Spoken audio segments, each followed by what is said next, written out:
Thank you very much, Mark.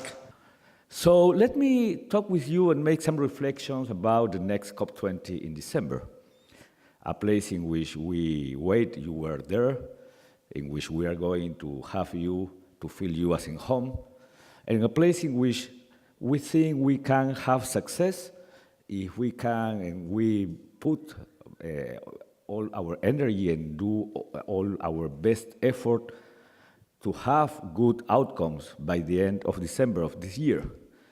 So let me say, how can we are thinking we're going to measure the success?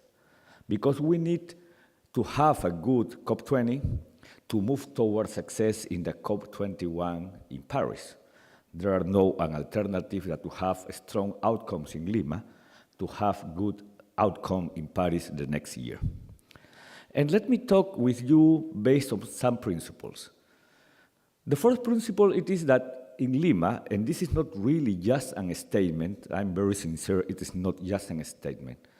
I think that what we need to do is to hear all the voices. What is happening, and I'm in the environmental topic for almost 30 years, and I think that even though the COPs are still the most important place and room for the intergovernmental debate, currently there are happening probably more things outside the COPs than inside the COPs. So the business sector is moving things a lot. Domestically, the countries are doing a lot of things. The civil society is bringing proposals. The indigenous peoples are doing their things. So what we need to have is all the parties together, not only the government, in some way. My hope it is that by the end of the next year, we should not just have an agreement signed by government, but also some kind of document that recognizes the role of the different actors. And that is why we hope that in Lima we can sign something probably non-formal that recognizes that we are working with everybody, that we are hearing all the voices. So, in relation to business sector, what we should do is to bring them closer to the negotiation. Because the last time in Warsaw, probably the business sector felt they were outside, also outside the venue in many of their activities.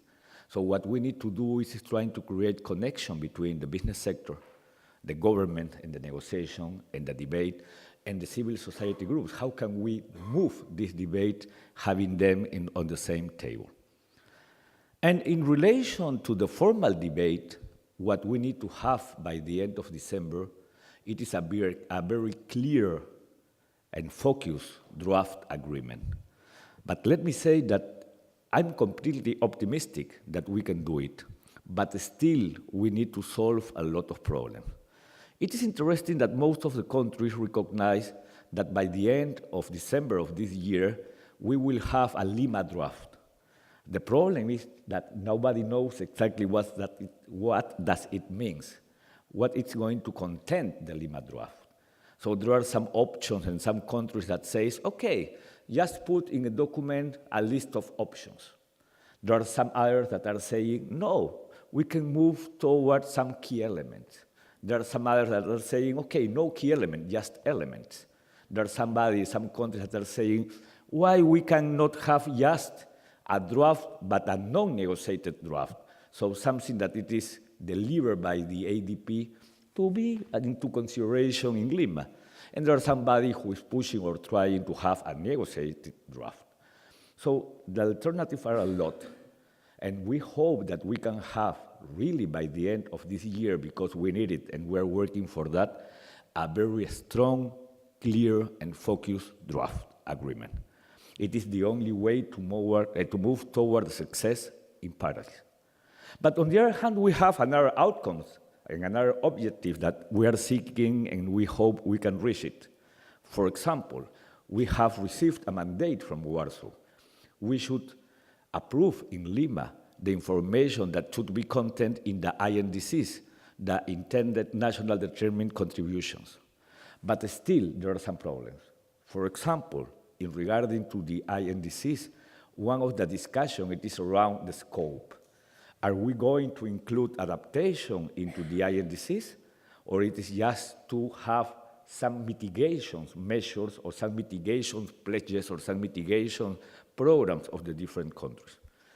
Let me say also in a very transparent way that we know that the adaptation agenda, it is not currently as mature as it is the mitigation one.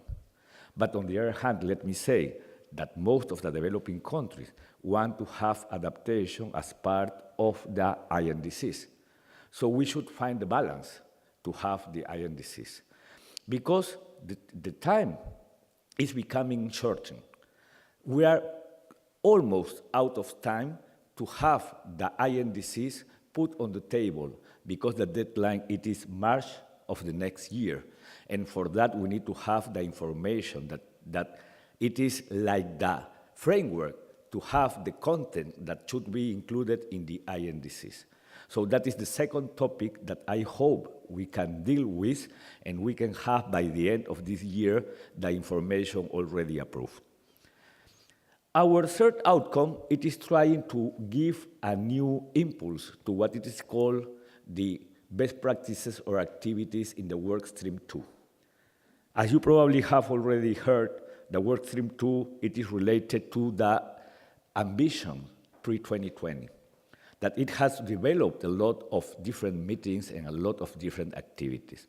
So we are working with the ADP to try to have some kind of document, decision, resolution, we still don't know, to try to give a new impulse and a recognition and a framework for that pre-2020 ambition actions. And that, for us, it is also a good way to have the business sector and their activities already and well recognized. We think that that is very important. The fourth outcome, it is more related to the money, to the financial resources. So for that, what we do need is to have a very clear pledges of the developed countries to have a clear mobilization and capitalization of the Green Climate Fund. We have just received one pledge from Germany during the last Petersberg dialogue in June of this year. We hope that by this summit, or hopefully after the summit, around November of this year, we can have more countries saying how much money they are going to mobilize to have the GCF working well for the post-2020 agenda. So all that debate of the GCF, it is important. So the only way to do that, it is by including the Minister of Finance.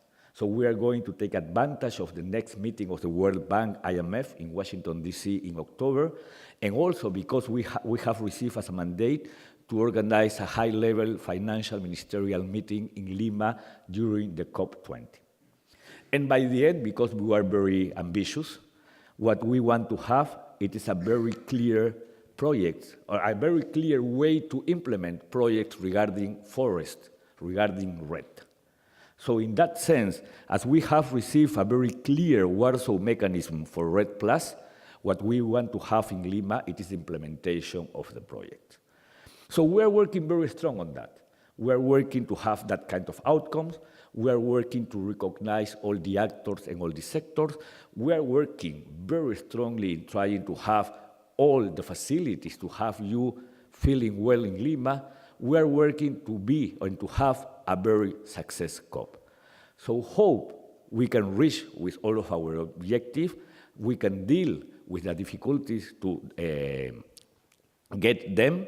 But we are sure that with your support and with the support of the business sector, of the civil society, and all the government, we can, and we will recognize that we have developed a very successful COP20 in Lima. So come to Lima, but don't come to Peru if you don't want to change the world. Thank you very much.